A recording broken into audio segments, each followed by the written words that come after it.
I was on my way to the meeting for my husband's will. When I got into the car, a homeless man ran up and yelled, "Ma'am, don't start that car, your daughter-in-law." My blood ran cold, but when I got to the meeting, that leech practically fainted when she saw me. I was about to start the engine when I heard it, a gut-wrenching scream that cut through the morning like a knife. "Ma'am, don't start that car." My hands froze on the steering wheel. My heart pounded in my chest so hard I thought it was going to burst out.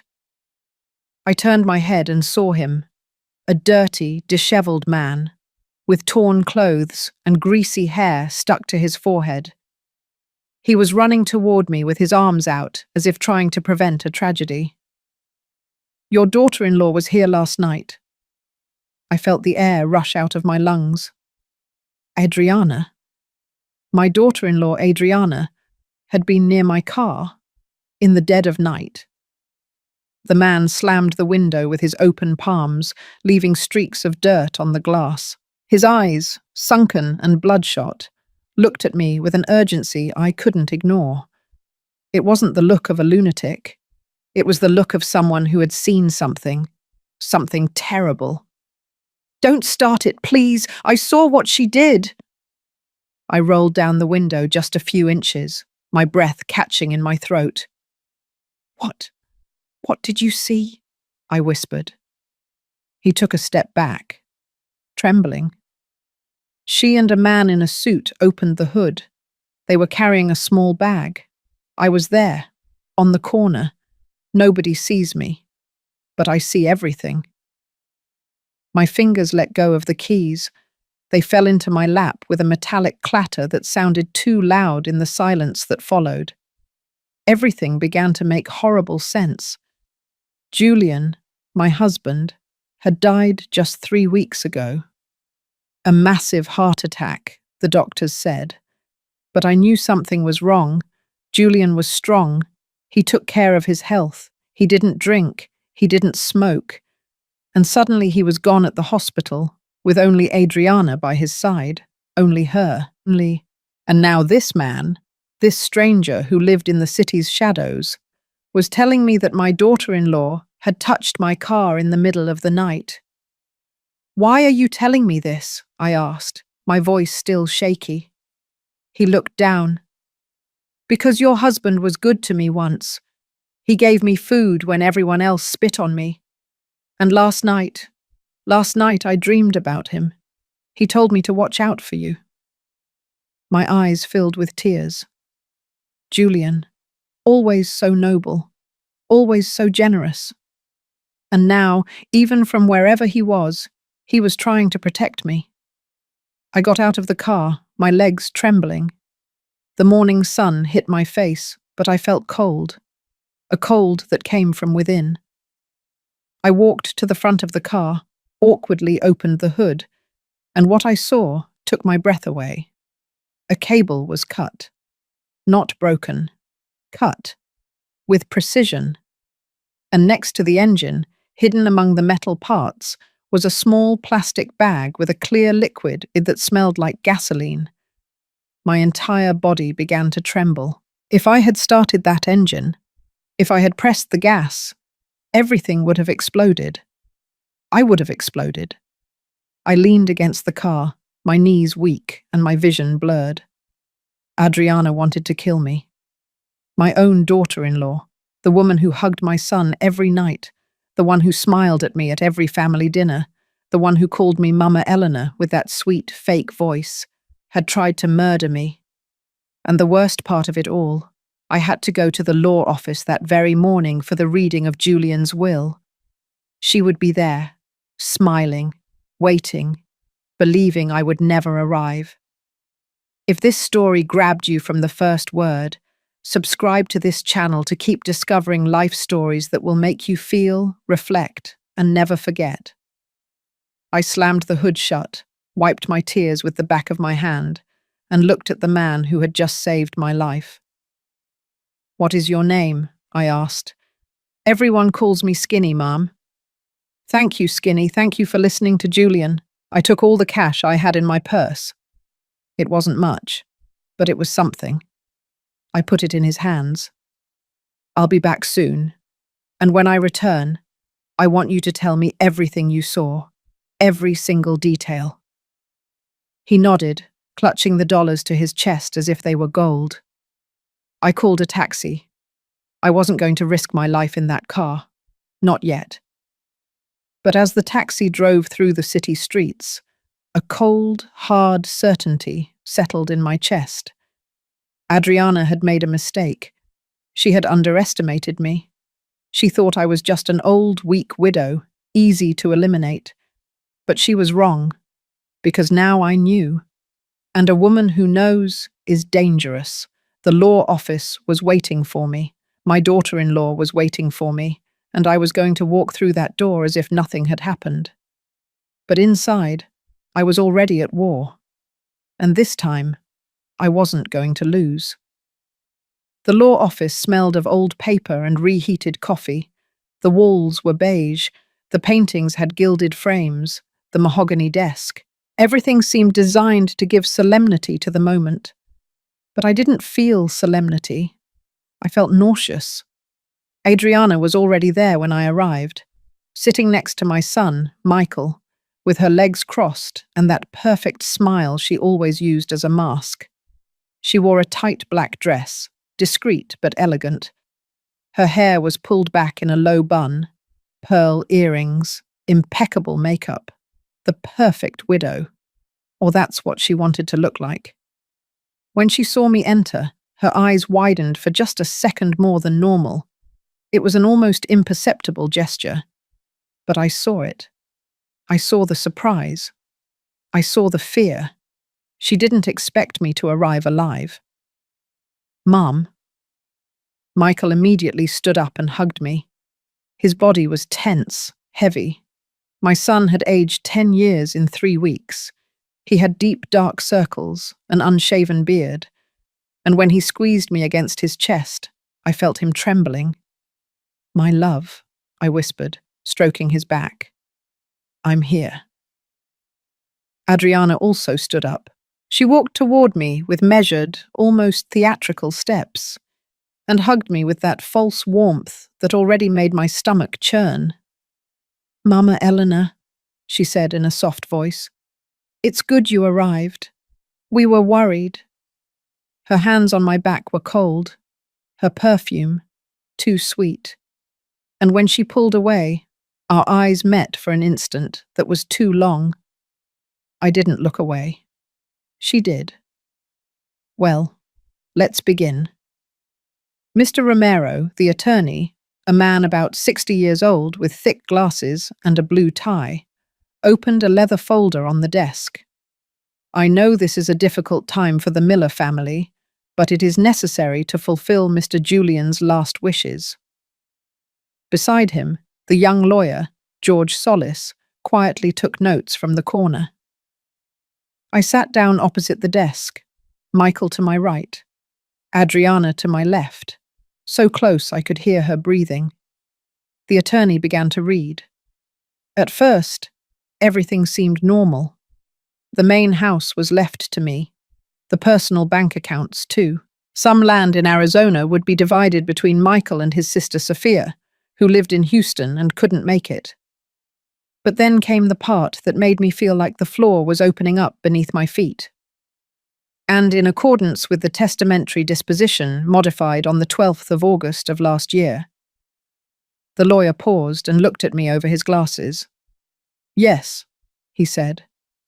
The properties located in the downtown Los Angeles area, the warehouse in Anaheim, and the apartment in Beverly Hills are left to Mrs. Adriana Carter Miller. Silence. A silence so heavy I could feel it crushing my chest. What? My voice came out barely as a whisper. The lawyer cleared his throat uncomfortably. It was a modification made by Mr. Julian 3 months before his passing, signed before a notary. Here is the documentation. He pushed some papers toward me. My hands trembled so much I could barely hold them. There it was. Julian's signature. His name. The date. But something wasn't right. Julian would never have hidden something like this from me. He would never have left multi-million-dollar properties to Adriana without even mentioning it to me. We were a team, always had been. Mom, Dad told me. Michael's voice sounded tired, almost defeated. He said that Adriana had been a great support for him in recent months, that he wanted to secure our future.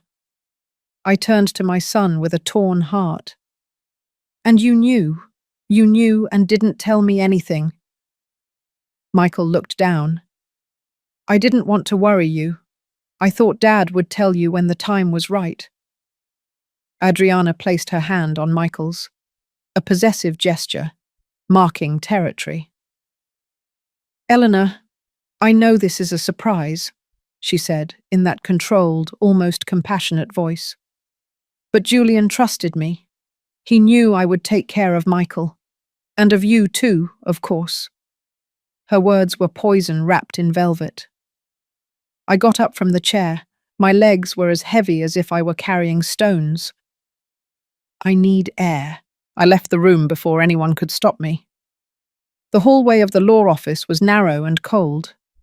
I leaned against the wall, trying to breathe, trying to think. 3 properties, millions of dollars, in Adriana's name, and she had tried to kill me that very morning. Why? What else did she want? What else did she need to take from me? The answer came clear, brutal. She wanted everything. I heard footsteps behind me. It was Adriana. She walked out of the room with that unbreakable smile, as if nothing in the world could touch her. Eleanor, I understand you're surprised, but this is what Julian wanted. We should respect his will, don't you think? I stared at her. Every muscle in my body was tense. Were you near my car last night? Her smile wavered, just for a second, but it was enough. What? No, why would I? Someone saw you. Her eyes hardened. The mask was beginning to crack. I don't know what you're talking about, Eleanor. Maybe the stress is getting to you. You should rest. She turned around and went back into the room, leaving me alone in that icy hallway. But something had changed in me. I was no longer afraid.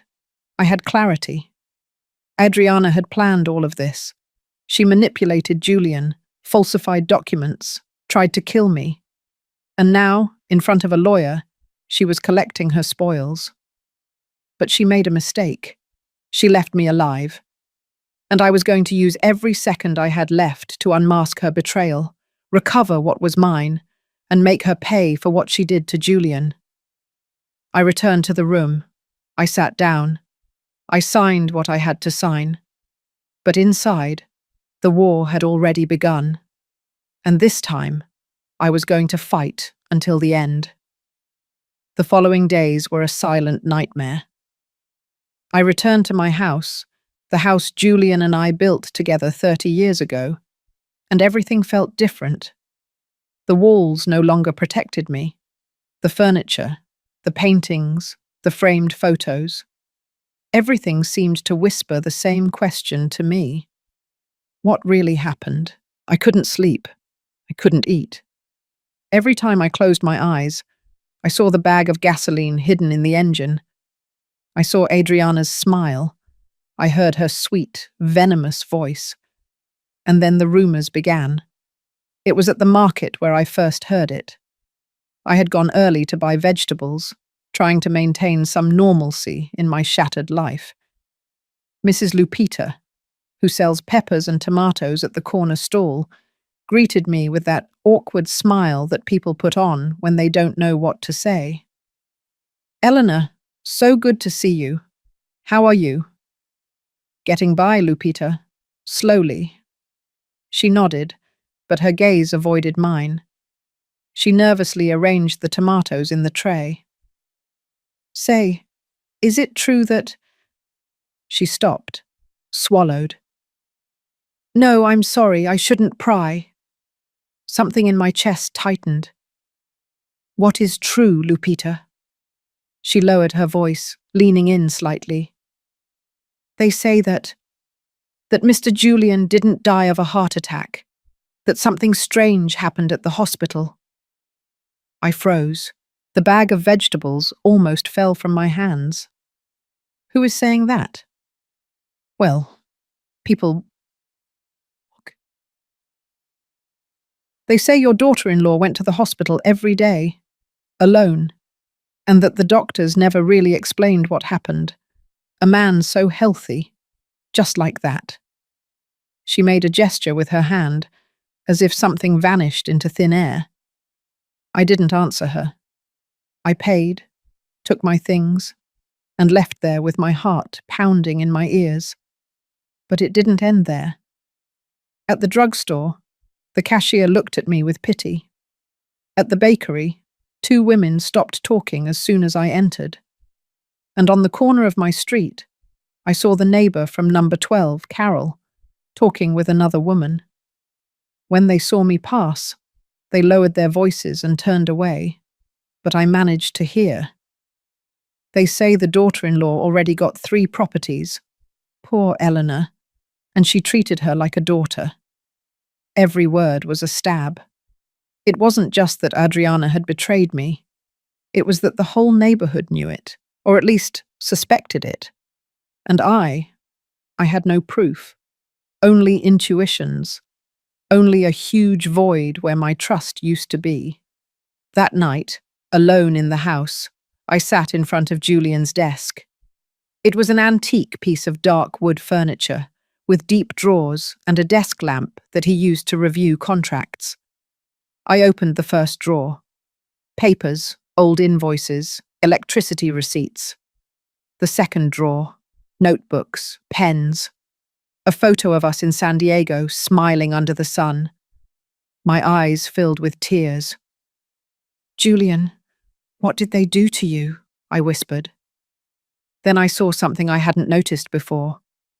In the third drawer, way in the back, there was a manila folder. It was hidden beneath some old architectural blueprints. I took it out with trembling hands. Inside were bank statements, but they weren't the ones I knew. It was an account I had never seen, in Julian and Adriana's names. I felt the world stop. Bank movements, transfers, $200,000 withdrawn in August, another $100,000 in September. And then, just a week before Julian died, another transfer of $300,000, a total of $600,000. $400,000 moved before his death, and $200,000 after. Without my knowledge, I looked for the dates. I compared them with my calendar. All those transfers were made on days I was away, visiting my sister in Dallas, on a spiritual retreat in Sedona. Adriana had waited for the perfect moment. And Julian? Did Julian know? Or had she deceived him too? My hands trembled so much that the papers wrinkled between my fingers. Then the phone rang. It was an unknown number. I hesitated but answered. Mrs. Eleanor Hughes? Yes. Who is this? I'm Dr. Vargas. I worked at St. Jude Hospital when your husband was admitted. My breath caught. What do you need, doctor? There was a long pause. Too long. I need to talk to you. In person. There is something that should have been investigated at the time, but no one wanted to listen to me. My heart pounded so hard I felt the pulse in my temples. What are you talking about? About your husband's last hours, about what we found in his blood, and about who was with him when everything happened. I closed my eyes. Tears flowed freely, hot, furious. Tell me where and when. Tomorrow at 3 o'clock in the afternoon, at the cafe across from the hospital. Come alone.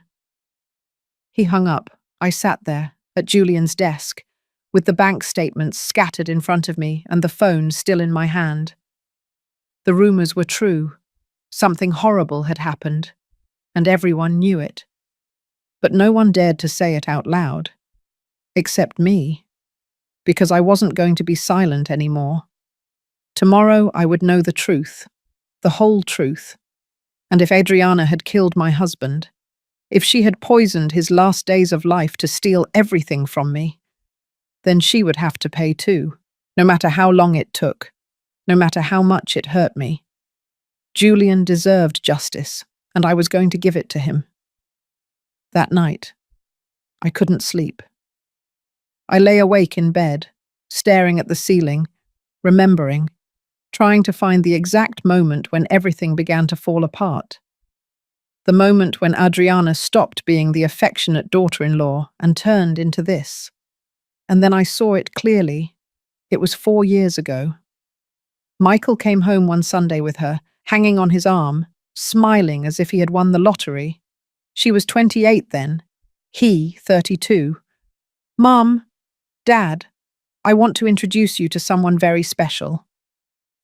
Adriana entered our living room with sure, almost rehearsed steps. She wore a white dress with small flowers, her hair loose, falling in perfect waves over her shoulders, low heels, natural makeup, everything calculated to look innocent. "Very nice to meet you, Mrs. Eleanor." She extended her hand with a warm smile. "Michael has told me so much about you." Julian was enchanted from the first moment. "What a polite girl," he told me afterward when they left. "And you can tell she loves our son." I didn't say anything, but something in my stomach didn't feel right. Maybe it was the way her eyes scanned the house when she entered, not with curiosity, but with evaluation, as if she were measuring every piece of furniture, every painting, every inch of our life. Maybe it was the way she touched the porcelain vase at the entrance and asked in that sweet voice, "Is this antique? It must be worth a fortune." Or maybe it was simply a mother's instinct, that uncomfortable tingle that tells you, this person is not what she seems. But Michael was in love, and when a son is in love, we mothers become invisible. They got married 6 months later. A big, expensive wedding, which Julian and I paid for almost entirely. Adriana said her family couldn't contribute much because they came from a humble background. We, of course, understood, or so we thought.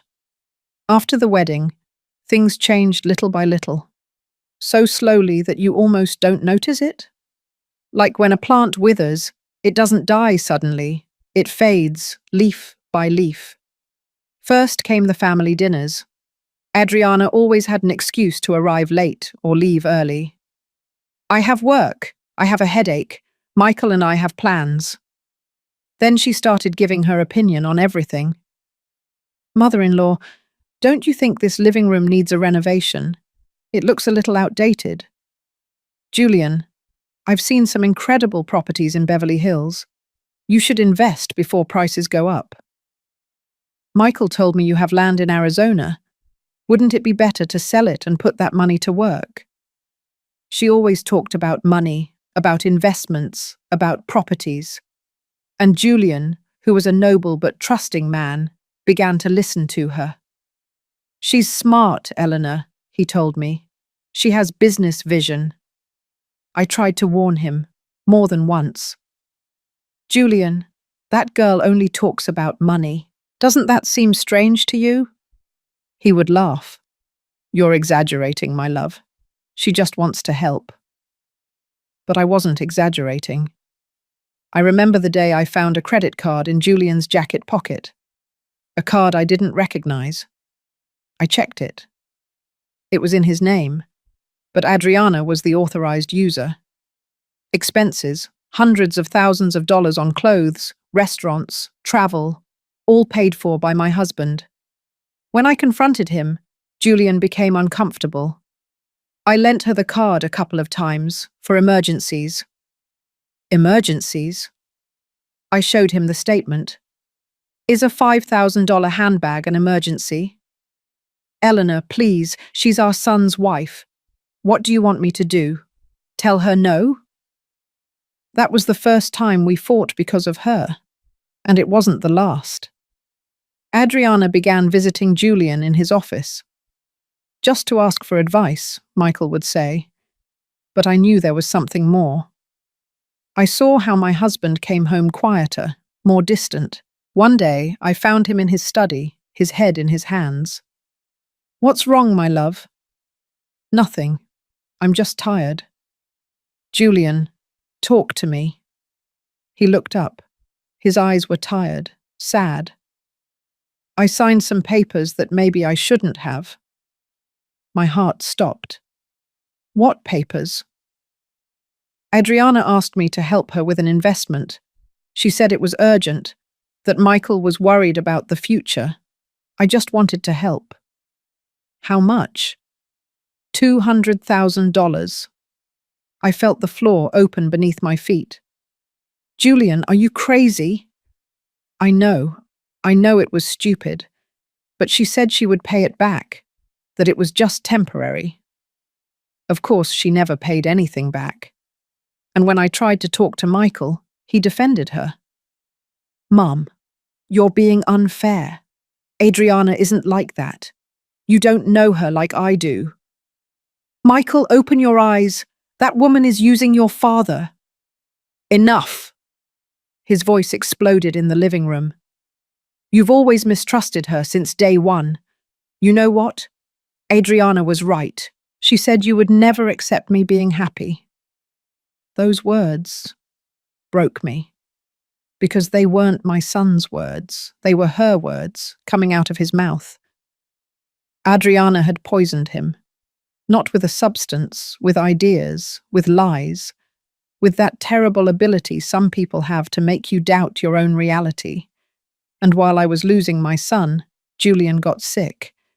It started with tiredness, then dizziness, then stomach aches that the doctors couldn't explain.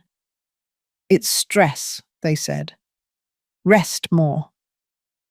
But I knew it wasn't stress, because every time Adriana visited him, Julian got worse. Until one day at the hospital, while I was in Dallas visiting my sick sister, Julian had a sudden cardiac arrest, and the only person with him at that moment was Adriana. Now sitting on my bed, with the cold sheets and the silent house, I understood everything. Adriana hadn't entered this family for love. She had entered to destroy us. And the worst of it all, she had succeeded. But there was still one thing she couldn't take from me: my will to fight. Tomorrow I would meet with Dr. Vargas. Tomorrow I would know the truth about what happened in that hospital. And when I had the answers, Adriana would discover that she underestimated the wrong woman. Because a mother can forgive many things, but never, never will she forgive the one who took the love of her life. And I had just decided that forgiveness was no longer an option. The next morning I woke up with an icy certainty in my chest. I needed proof. I needed something concrete, tangible, that couldn't be ignored or dismissed as a widow's paranoia, something that even Michael couldn't deny. And that something was in my garage. I went downstairs still in my robe, my hair in a messy braid. The sun had just begun to creep through the windows, tinging everything a pale orange. The house smelled of old coffee and silence. I made myself a cup of tea that I didn't drink. My hands were trembling too much. At 8 o'clock, I called Don Sam. He had been Julian's trusted mechanic for over 20 years. A man in his 60s, with grease-stained hands and unshakable honesty. If anyone could tell me the truth about what was in my car, it was him. "Eleanor," his voice sounded surprised on the other end of the line. "How are you? I'm so sorry about Julian." "Thank you, Sam. I need you to come to my house. It's urgent." "Is something wrong with the car?" "I don't know. That's what I need you to tell me." There was a pause. "I'll be right there." He arrived half an hour later, in his battered truck that smelled of burnt oil and cigarettes. He brought his toolbox and that serious expression he wore when things were important. "Show me the car, Mom." I took him to the garage. My grey sedan was parked in the same spot where I left it after Skinny's scream. I hadn't touched it since then. I hadn't dared. Sam knelt down in front of the hood, opened it carefully, and didn't say anything for several minutes. He just checked, touched, moved cables. His frown deepened. "Oh my God," he murmured. My stomach clenched. "What is it?" He took a small flashlight from his pocket and shone it onto the engine. Then he turned to look at me with an expression I had never seen on him. Pure fear. "Eleanor, did you start this car after parking it here?" "No. Someone warned me not to." "Thank God." He wiped his hands on a dirty rag and motioned for me to come closer. "Come here, look at this." I approached, although every step was difficult. I didn't want to look, but I had to. Sam pointed to a cable that was cleanly cut, almost surgically. "This is the cable that connects the ignition system to the fuel pump. It's cut, not broken. Cut with something sharp. A blade, probably." I felt my throat close up. "And what does that mean?" "It means someone didn't want the car to start right away. They wanted you to insist, to try several times." "Why?" He took something out with a pair of tweezers. It was a plastic bag, about 3 by 5 inches, with a volatile mixture placed over the exhaust manifold. The ignition cable had been sliced with a knife, a setup compatible with secondary ignition and instant explosion. My breath stopped. What would have happened if I had insisted on starting it? Sam looked me straight in the eyes. The heat would have melted the bag. The liquid would have dripped onto the hot engine, and with the sparks from the starter, he paused. "It would have exploded, Eleanor. You would have exploded." My legs gave out. I had to lean against the garage wall to keep from falling. The world spun. "Are you sure?" "Completely. This is not an accident. This is not vandalism by some idiot kid. This is—" He swallowed. "Attempted murder." The words hung in the air, heavy as stones. Attempted murder. Someone had wanted to kill me. Someone had planned for me to burn to death inside my own car, in my own garage, with no witnesses, no escape. And that someone was Adriana. "Sam," my voice came out as a broken whisper. "I need you to document all of this, photos, videos, whatever is necessary." I was already thinking that. He pulled out his cell phone. "I'm going to record everything. And then we should call the police." "No, not yet." He looked at me confused. "Eleanor, this is serious. If someone tried—" "I know, but I need more proof. I need this to be irrefutable. Because the person who did this," my voice trembled, "is my daughter-in-law. And if I'm going to accuse her, I need there to be no doubt. None." Sam carefully closed the hood, as if the car were a bomb that could still explode. "Your daughter-in-law, Adriana." I nodded. "A homeless man saw her. He saw her and another man, here, in the dead of night, tampering with the car." Sam shook his head, incredulous. "My God, but why? What does she gain by—" "Everything." Tears began to roll down my cheeks. "She gains everything. The inheritance, the properties, total control over my son.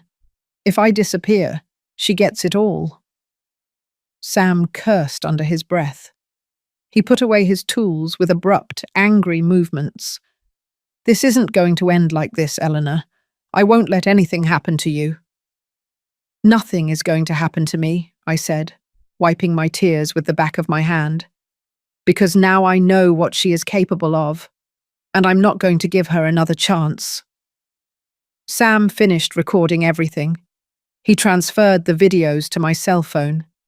Every cut cable, every angle of the scorched bag, every inch of evidence. What are you going to do now? He asked before leaving. I'm going to meet with someone, a doctor who worked with Julian at the hospital. And then I'm going to build a case so solid that not even the best lawyer in the world can defend her. Sam put a hand on my shoulder. Julian would be proud of you. Those words broke me and rebuilt me at the same time. When he left, I stayed in the garage, looking at the car that almost became my coffin, and something inside me changed forever. It wasn't just pain I felt anymore. It was fury. A cold, calculated, relentless fury. Adriana had tried to erase me from this world. She had tried to turn me into ashes to keep everything Julian and I built. But she made a fatal mistake. She underestimated me.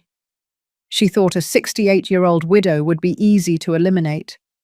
She thought no one would listen to me. She thought she could get away with it. But she was about to discover that the most dangerous woman in the world is the one who has nothing left to lose. And I had just lost everything. I saved the videos. Later, a private investigator, Robert, would present them to the police. Now I only had one mission: to get justice. And I wouldn't stop until I saw her pay for every tear, every lie, every betrayal. The game was just beginning. And this time, I would set the rules. I had 3 hours before my meeting with Dr. Vargas. 3 hours that I decided to use to find Skinny. He was the only person who had seen Adriana that night, the only witness to her crime. And I needed his full testimony, every detail, every word he could remember. Because if I was going to confront her, I needed weapons. And witnesses are the best weapons. I left my house with the sun already high in the sky.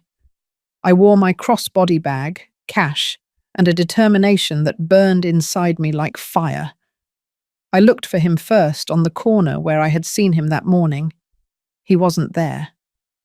I asked a street vendor selling hot dogs, "Have you seen a skinny man with dirty clothes who is usually around here?" The vendor looked at me suspiciously. "Why are you looking for him?" "He saved my life. I want to thank him." His expression softened. "Sometimes I see him by the market or in the park, near the back benches. Several people sleep there." I thanked him and walked toward the market. My legs weren't as strong as before, but the urgency gave me strength. I passed the fruit stalls, the meat stalls, the bakery, the smell of freshly baked bread mixed with that of flowers and fish. And then I saw him. He was sitting on the ground, leaning against the back wall of the market, with a plastic bag next to him. His head was bowed, his eyes closed. For a moment I thought he was sleeping, but when I approached, he looked up. His eyes instantly recognized me. "Mom," he murmured, trying to stand up. No, stay there." I knelt down in front of him, ignoring the pain in my knees. "I came looking for you." He blinked, confused. "Me?" "Yes. I need you to tell me everything you saw that night. Everything, without omitting anything." Skinny swallowed. His hands trembled. "I already told you, Mom. I saw your daughter-in-law and a man. But I need more. What time exactly? What did the man look like? What else did they do?" He looked down, nervous. I don't want trouble." I took out my wallet and put 5 $100 bills in his hand. His eyes widened. "It's not about trouble. It's about justice. That money is yours, and there will be more if you help me stop her." He stared at the bills as if he couldn't believe they were real. Then he quickly put them in his pocket and took a deep breath. "All right, I'll tell you everything. Go ahead." It was around 2 o'clock in the morning. I was there, on your street corner. I always sleep there because there are fewer cops to kick me out. I was half asleep when I heard a car park near your house. I peeked out. It was a black, fancy car. 2 people got out, a woman and a man. What did the man look like? Tall. He wore a dark suit, short hair. I couldn't see his face well because he was wearing a cap, but he walked like someone used to being in charge. You know what I mean? With a straight back. Fearless. I nodded, absorbing every word. And the woman? I recognized her. I've seen her at your house before. It's your daughter-in-law. She wore black pants and a hooded jacket. But I saw her well when she passed under the streetlight. It was her, for sure. What did they do? They approached your car. The man opened the hood. I don't know how. Maybe he had tools. They were there for about 10 minutes. She was lighting up with her cell phone. He was putting his hands in the engine. They were talking softly, but I could hear a little. What were they saying? Skinny closed his eyes, concentrating. She was saying, "Is it done?" And he answered, "Yes, but you have to make sure she tries to start it several times. If not, it won't work." And she said, "She will. She's always stubborn." And then they laughed. The blood froze in my veins. Stubborn. She knew me. She knew that if my car didn't start the first time, I would insist, once, twice, 3 times, until it exploded. Anything else? My voice was barely a thread. Yes, before leaving, she gave him something, an envelope. And the man said, "This makes us even." Then they got in the car and left. Did you see the license plate? No, Mom. It was too dark. But the car was a BMW, one of those new black ones, with chrome rims. I opened my purse and took out my cell phone. Would you be able to recognize the man if you saw him again? Maybe. I don't know. Like I said, I didn't see his face well. What if I show you photos? Could be. I started thinking. Who was this man? An accomplice? A lover? Someone Adriana paid to do her dirty work? Skinny, I need you to do something for me. Something very important. He looked at me with those tired but attentive eyes. Tell me. I want you to come with me to a safe place. I'm going to pay for a hotel room for a few days. And I need you to write down everything you just told me, with all the details you remember. Can you do that?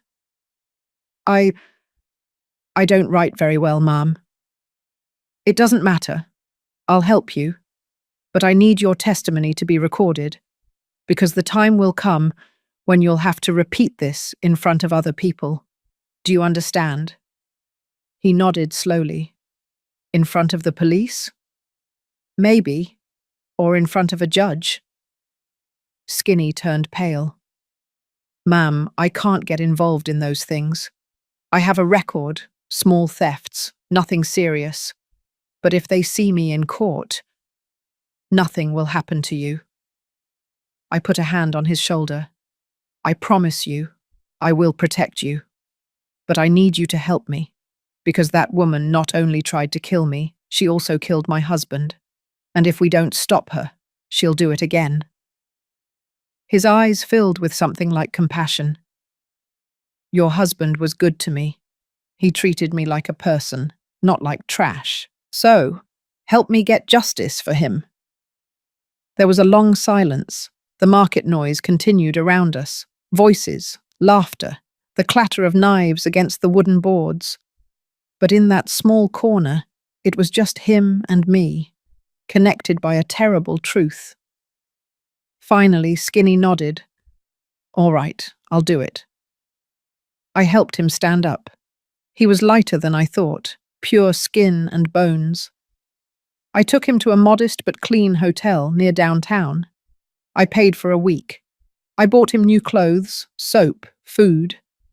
And that afternoon, sitting in the small room that smelled of detergent, we wrote his testimony together. Every word, every detail, every second of that cursed night. When we finished, I took a picture of him with my cell phone, holding it in his hands, his signature at the bottom. "Keep it safe," I told him. "This paper can change everything." He folded it carefully and put it under the mattress. "Ma'am, do you really think this will help?" I looked him straight in the eyes. "Skinny, you are the only person in the world who saw what she did. You are invisible to society, I know. But right now, you are the most important person in my life, because you have the truth, and the truth always, always ends up winning." He smiled for the first time.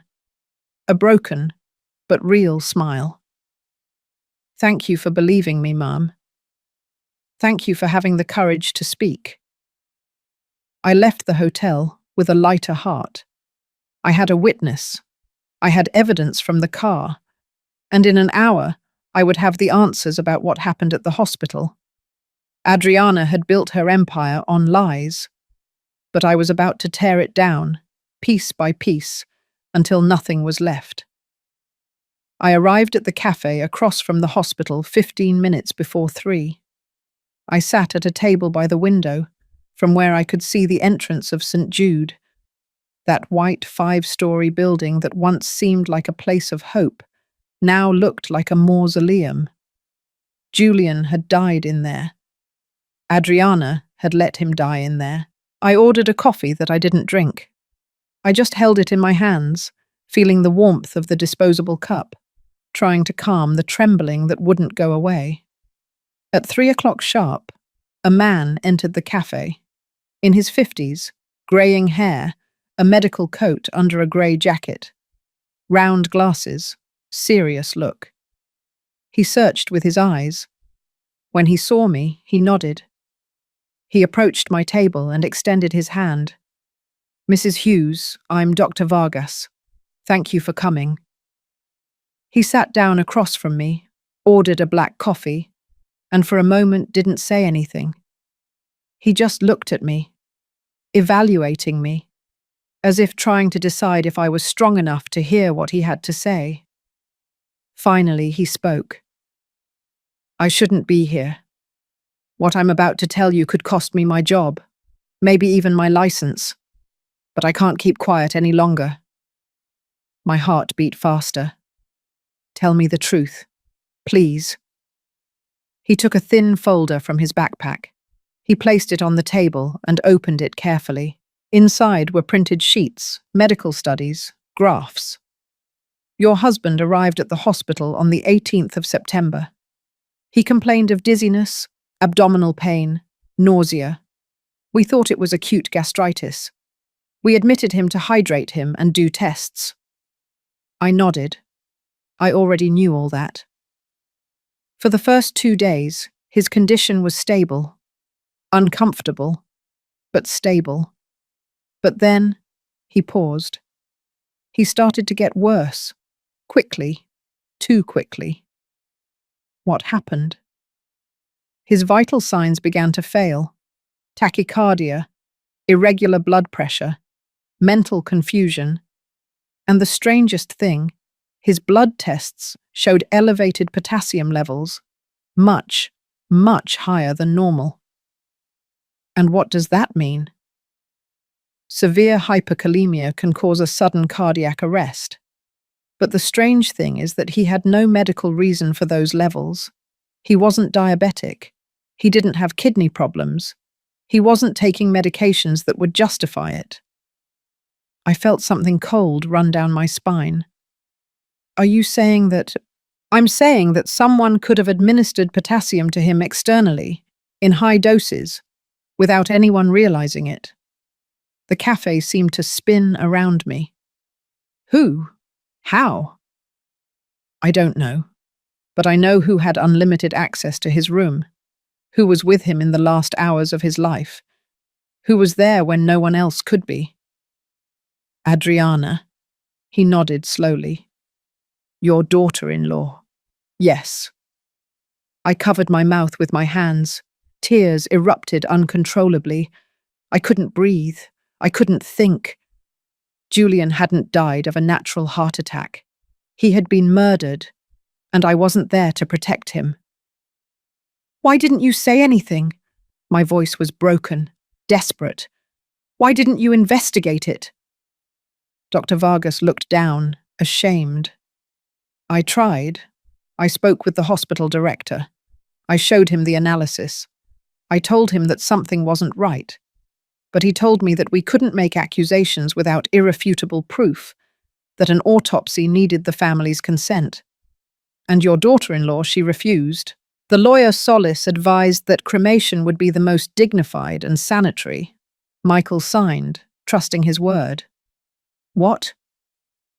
She said she didn't want to desecrate her father-in-law's body, that it was disrespectful, that Julian would have wanted to rest in peace. And your son supported her. I closed my eyes. Michael. My own son had unknowingly blocked the investigation. So they cremated him, I whispered. Yes, and with that, any possibility of proving what happened was lost. I fell silent. The cafe noise felt distant, unreal. Voices, cups clinking, the steam from the coffee machines. Everything felt like a dream I couldn't wake up from. Doctor, do you think she did it?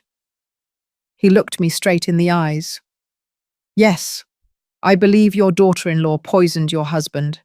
I can't prove it, but in 25 years of my career I've seen many deaths. And this one was not natural. Tears rolled freely down my cheeks. How did she do it? It could have been with potassium supplements. They are easy to get. They are sold without a prescription. In normal doses, they are harmless. But in high doses, mixed in food or drink, they are lethal. And the worst part, they leave very little trace, especially if the body is cremated. I felt empty, as if someone had ripped out my soul. He trusted her, I said in a trembling voice. Julian trusted everyone. It was his greatest virtue, and his undoing. I'm so sorry, Mrs. Hughes. Can I keep these documents? He pushed the folder toward me. They are copies. Use them as you need to. If this goes to trial, I will testify. I don't care what happens to me. Your husband deserves justice. I squeezed his hand tightly. Thank you. You don't know how much this means to me. When Dr. Vargas left, I stayed seated in that cafe for almost an hour. I couldn't move. I couldn't cry anymore. I was just there, looking out the window, watching people go in and out of the hospital, worried families, sick people walking slowly, doctors in a hurry, and me, a 68-year-old widow, carrying the weight of an unbearable truth. Julian had been murdered. My husband, the love of my life, the father of my children, had been slowly poisoned by the woman we trusted, the woman we called family. And the worst of it all, my son still didn't believe me. Michael had called me paranoid. He had told me to stop inventing things. He had told me that Adriana was innocent. How do you tell a son that his wife is a murderer? How do you destroy his world to save the truth? I got up from the table. I paid. I walked out onto the street. The cold afternoon air hit my face, but I didn't feel it. I walked aimlessly for a while. I passed a church. I hesitated. It had been years since I had entered one. But something pushed me inside. The interior was almost empty. Just an old woman praying in the first row and the smell of incense floating in the air. I sat on a back pew and looked toward the altar. Julian, I whispered, I couldn't protect you. Forgive me. The tears returned, silent, bitter. But I swear to you on everything I love that she will pay. I swear it. Even if it costs me everything I have left, she will pay.